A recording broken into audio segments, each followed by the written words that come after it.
की बजाजनगर येथे चौकाजवळ 2 रेस्टॉरंट आहेत। एक आहे बकासूर रेस्टॉरंट आणि दुसरा आहे अपना ढाबा NH1। तर या ठिकाणी काही लोक दारू पीडित आहेत। त्यांच्या टेबलची व्यवस्था, जेवणाची व्यवस्था ज्या ठिकाणी केलेली आहे त्या ठिकाणी तिथे मद्यसेवनचा प्रकार होत आहे आणि त्यांच्याकडे लायसन्स नसल्याची आम्हाला माहिती आहे।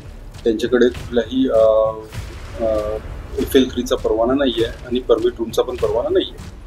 तर त्यावरून माननीय DCP साहेब यांच्या पथकाने व आमच्या पोलीस स्टेशन बजाजनगरच्या पथकाने संयुक्तपणे कारवाई केली। सदर ठिकाणी पंचासमक्ष आम्ही आमच्या पथकाने कारवाई केली, भेट दिली असता त्या ठिकाणी आम्हाला विदेशी दारूच्या प्रत्येक 3-3 बॉटल्स, प्रत्येक दोन्ही ठिकाणी 3-3 बॉटल्स मिळाल्या आणि डिस्पोजल ग्लासेस वगैरे मिळाले आणि त्या ठिकाणी दिसून आले की दारू उपलब्ध आहे, म्हणजे दारू ग्राहक पीत आहे।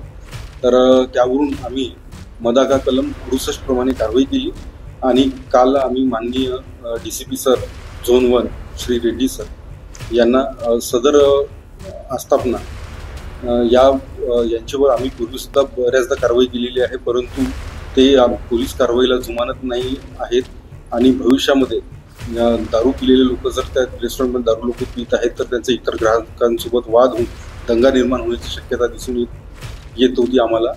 आणि त्यावरून आम्ही सदर दोन्ही आस्थापनेचे परवाने 15 दिवसाकरिता रद्द करण्याबाबत, निलंबित करण्याबाबत माननीय पोलीस उपायुक्त सर यांना अहवाल दिला। त्यावरून माननीय पोलीस उपायुक्त श्री रेड्डी सरांनी काल आदेश पारित केला की 15 दिवसापर्यंत सदर आस्थापना या बंद ठेवण्यात यावा।